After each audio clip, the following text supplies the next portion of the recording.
Hello bachcho, let's see this question. And here this question says, in our democracy, election reflect truly and solely the will of the dash dash।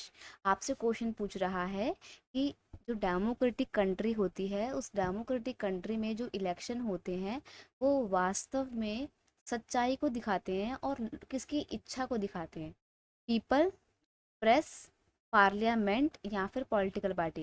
देखो जो भी election होते हैं India में वो किसके द्वारा करवाए जाते हैं? वो करवाए जाते हैं एक बहुत ही powerful but independent body, election commission के द्वारा। ठीक है, जो कि पावरफुल होती है, इंडिपेंडेंट बॉडी होती है, उसके द्वारा इलेक्शन कराए जाते हैं।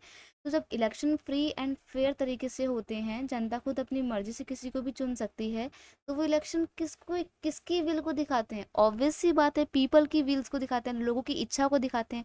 अगर जो भी पॉलिटिकल पार्टी भारी मत लेकर जीती है, मतलब बहुत ज़्यादा वोट मिले हैं उसको और वो जीती है, तो उसका मतलब यही है ना कि लोग उसको चाहते थे।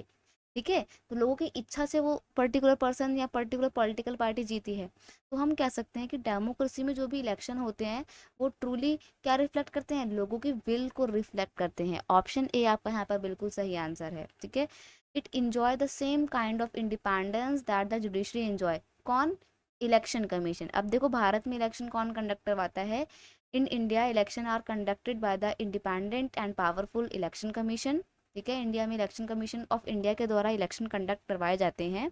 और जो इलेक्शन कमीशन है ना, ये बहुत ही पावरफुल बॉडी है, एक इंडिपेंडेंट ऑर्गेनाइजेशन है। और ये सेम इतना ही इंडिपेंडेंट है जैसे इंडिया का जुडिशरी है। जैसे अदालत, सुप्रीम कोर्ट, हाई कोर्ट एकदम अलग है सरकार से। गवर्नमेंट किसी भी तरीके से जुडिशरी के काम में इंटरफेयर नहीं कर सकती है। सिमिलरली गवर्नमेंट किसी भी तरीके से इलेक्शन कमीशन के काम में भी इंटरफेयर नहीं कर सकती है। इलेक्शन कब होंगे, कैसे होंगे, कहाँ होंगे, क्या प्रोसेस होगा, क्या ड्यूरेशन होगा, इलेक्शन से रिलेटेड ए टू जेड जो भी डिसीजन होते हैं वो इलेक्शन कमीशन के द्वारा लिए जाते हैं। और इंडिया में जितने भी फ्री एंड फेयर इलेक्शन हो रहे हैं वो इलेक्शन कमीशन की वजह से ही हो पा रहे हैं। और यही कारण है कि वो फ्री एंड फेयर तरीके से हुए इलेक्शन रिप्रेजेंट करते हैं लोगों की विल को।